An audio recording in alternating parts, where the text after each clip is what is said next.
아침에 나로 주의 인자한 말씀을 듣게 하소서.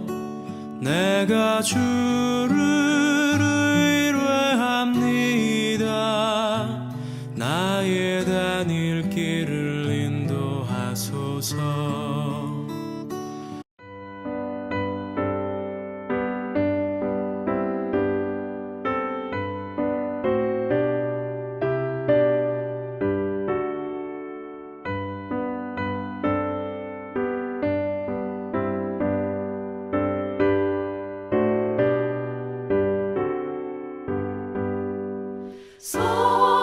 성령이여 강림하사 나를 감화하시고 애통하며 회개한 맘 충만하게 하소서.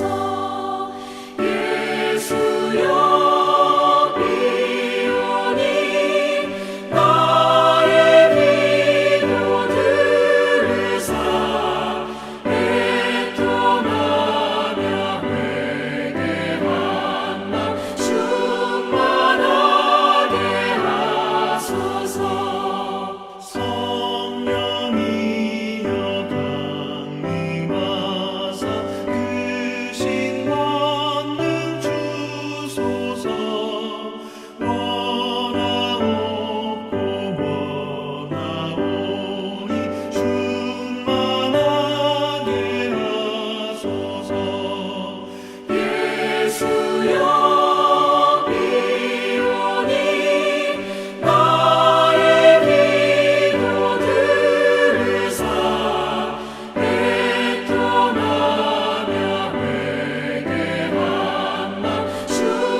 힘이 없고 연약하나 엎드려서 비오니 성령 강림하옵소서. 충만하게 하소서. 예수여 비오니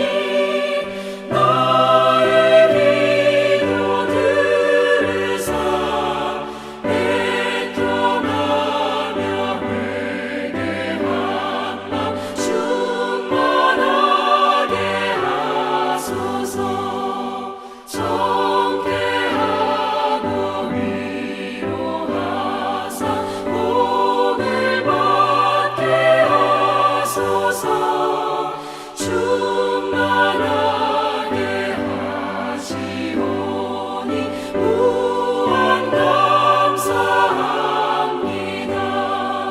예수여 비오니 나의 기도 들으사 애통하며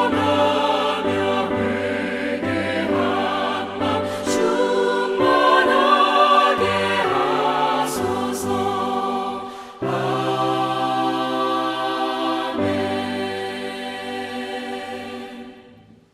명지대학교 배우미교회 새벽 묵상에 오신 여러분들을 주님의 이름으로 환영하고 축복합니다. 오늘도 하나님께서 주시는 은혜와 평강이 여러분들의 삶 가운데에 가득 넘치시기를 기도드립니다. 오늘 함께 나눌 하나님의 말씀은 역대하 34장 29절에서 33절까지의 말씀입니다. 왕이 사람을 보내어 유다와 예루살렘의 모든 장로를 불러 모았다.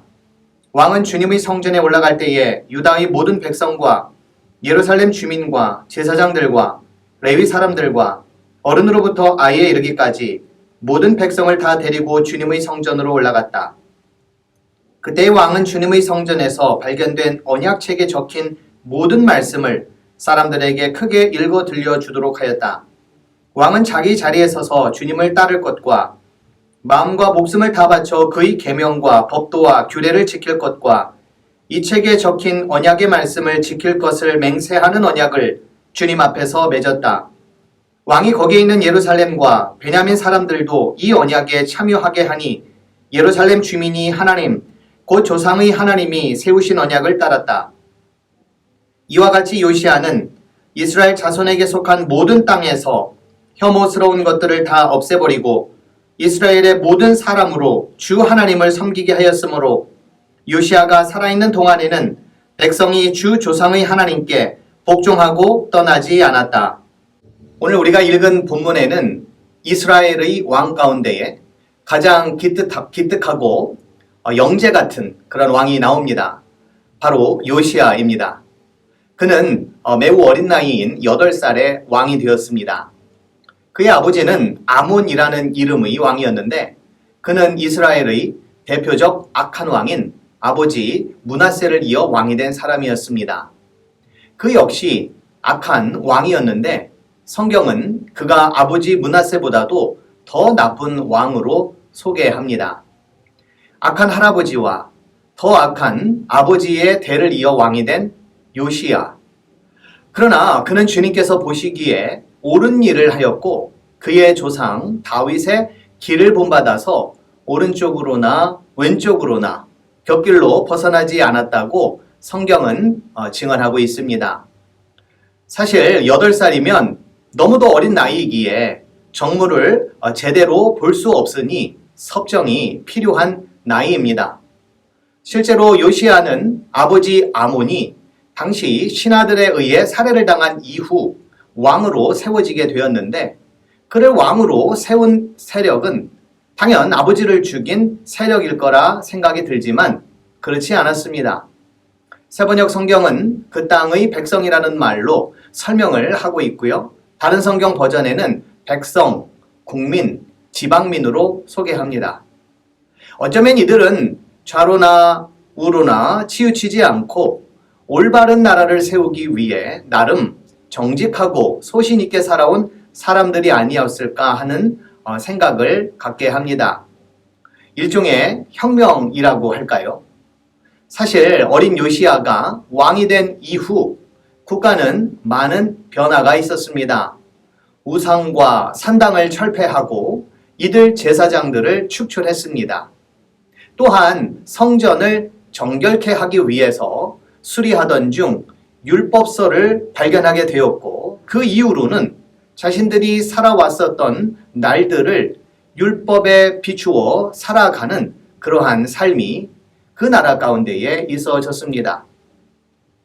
하나님께서도 아름답고 선한 일을 위해 도모하는 자들을 도우시기 위해 그동안 관심 없이 버려졌던 율법서를 이들 통해 발견케 한 것이 아닐까 하는 그런 생각도 해보게 됩니다.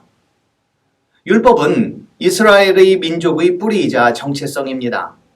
그런데 이 율법서가 한동안 성전 어디에선가 처박혀 있다가 요시야 때에 발견이 되었다고 하는 것은 다행스러운 일이지만 참으로 당혹스러운 일이 아닐 수가 없습니다.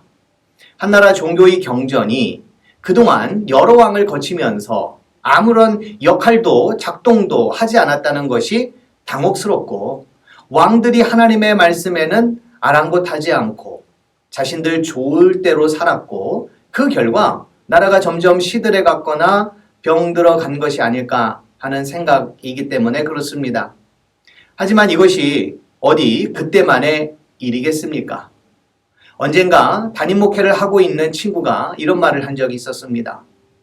나는 하나님의 말씀이 살아있고 운동력이 있고 좌우의 어떤 날선 검보다도 예리하고 그래서 혼과 영을 쪼갤 것으로 믿고 말씀을 전하는데 그렇지 않은 경우가 목회를 하다 보니 많더라는 것이었습니다.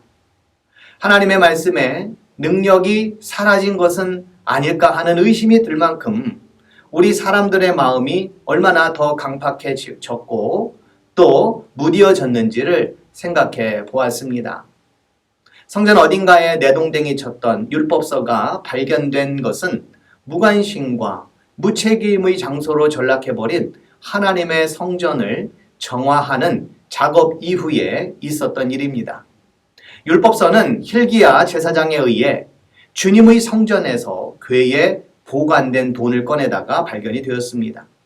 사실 율법서는 찾기 어려운 곳에 꼭꼭 숨겨져 있지 않았습니다.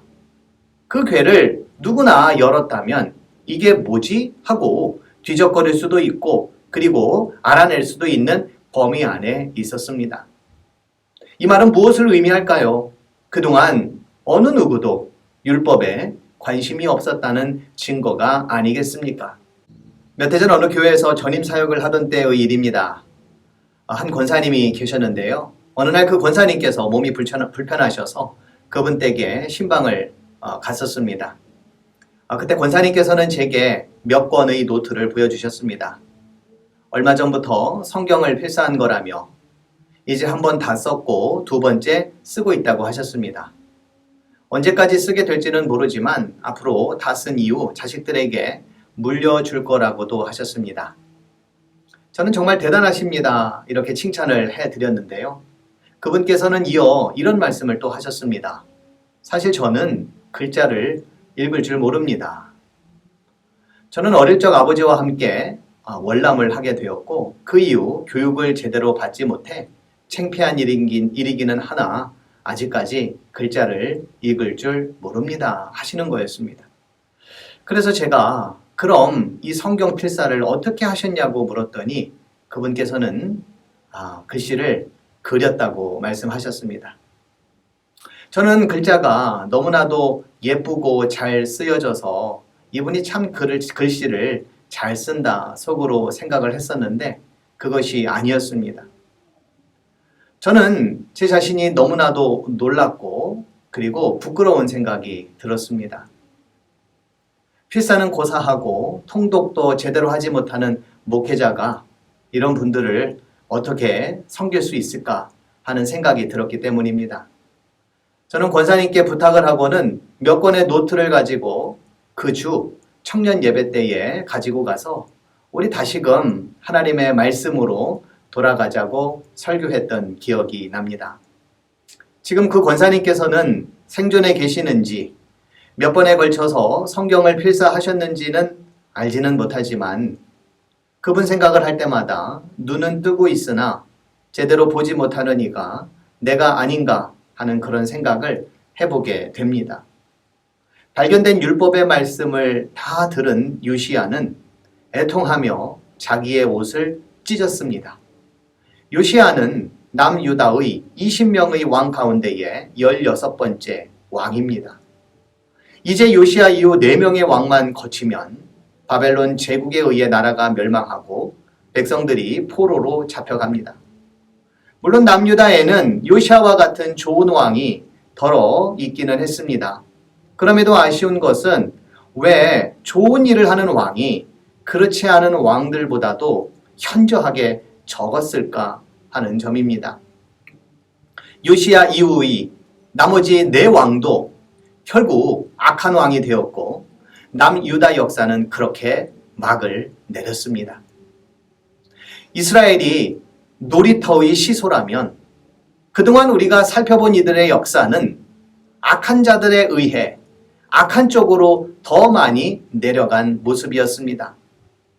간혹 여호사밧, 히스기야, 요시야 왕과 같은 선한 마음과 의지를 갖고 시소를 평행하게 만들어 보겠다는 이들도 있었지만 세상은 악한 이들이 더 많았습니다. 지금도 별반 다르지 않고 우리 역시 악한 쪽에 서 있지 않은지 두려운 마음을 가져야 할 것으로 압니다. 그동안 이스라엘 역사가들의 이야기를 듣고 그들과 대화하며 나눈 결론은 여러분들에게는 무엇이었습니까? 오늘 요시야 왕이 보여준 모습이 아닐까요? 하나님의 말씀 앞에 자복하고 회개하며 그분의 뜻 가운데에 살 것을 다짐하고 그 말씀 안에서 좌로나 우로나 치우치지 않고 주님만 바라보며 나아가는 신실한 믿음의 삶을 살아라 라고 하는 것이 역사가들의 메시지가 아닐런지요. 오늘 본문 33절에 이스라엘의 모든 사람으로 주 하나님을 섬기게 하였으므로 요시야가 살아있는 동안에는 백성이 주 조상의 하나님께 복종하고 떠나지 않았다는 말씀이 저와 여러분들의 신앙이 될 수 있기를 기도합니다. 아울러 우리가 사는 동안 이것만큼은 꼭 지키며 살아가는 그런 책임감 있고 신앙이 깊은 배움의 교회 모든 성도님들이 되시기를 주님의 이름으로 기도드립니다. 기도하시겠습니다. 그동안 열왕기서와 역대서 역사가들의 이야기들을 들으며 오늘 우리 자신을 돌아보고 우리가 하나님 앞에서 어떻게 살아야 하는지, 어떻게 신앙생활을 해야 하는지를 살펴보았습니다. 적은 수이지만 하나님 앞에 믿음 안에서 살기를 다짐하고 애를 썼던 여러 왕들을 우리 신앙의 모범으로 삼기를 기도드립니다. 이 세상은 하나님께서 다스리시고 하나님께서 이끌어 가실 것을 믿고 그러한 하나님의 말씀에 순종하며 살아가는 저희 모두가 되도록 주님 도와주시옵소서. 비록 세상은 악한 이들에 의해 악한 쪽으로 기울어 가는 것 같지만 그러나 하나님의 정의는 항상 살아 역사하시는 그러한 능력이 있음을 믿고 우리로 그 뜻을 온전히 회복하며 실천하며 나아가는 저희 모두가 되도록 주님 도와주시옵소서. 오늘 하루도 하나님의 말씀 가운데에 올곧이 살아가는 믿음의 주님의 백성들이 다 되기를 간절히 소원하며 예수님의 이름으로 기도드립니다. 아멘.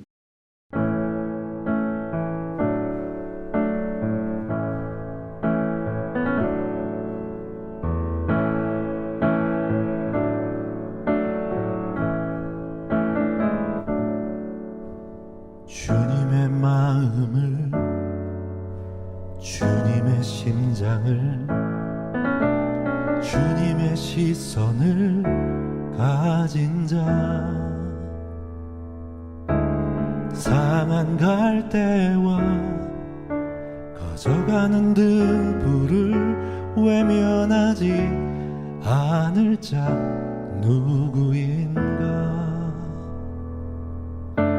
주님의 눈물을 주님의 아픔을 주님의 애통을 가진 자 이 땅을 향하신 주님의 마음을 가진 자 누구인가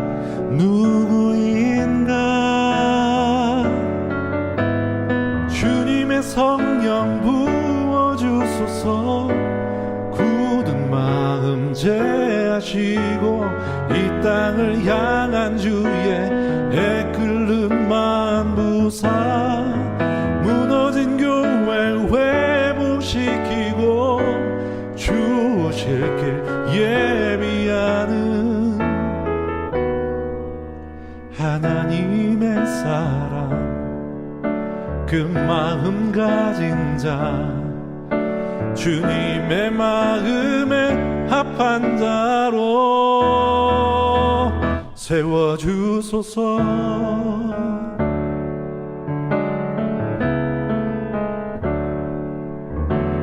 자신의 생각을 자신의 유익을 자신의 고집을 버린 자 주님 말씀에 온전한 순종과 믿음을 보일 자 누구인가. 주님의 뜻 따라 주님의 의 따라 주님 기뻐하는 그 뜻 따라 자기 부인하고 십자가 지고 주님만을 따를 자 누구인가. 주님의 성 세워주소서. 굳은 마음 제하시고 이 땅을 향한 주의 애끓는 마음 부사 무너진 교회 회복시키고 주 오실 길 예비하는 하나님의 사랑 그 마음 가진 자 주님의 마음에 합한 자로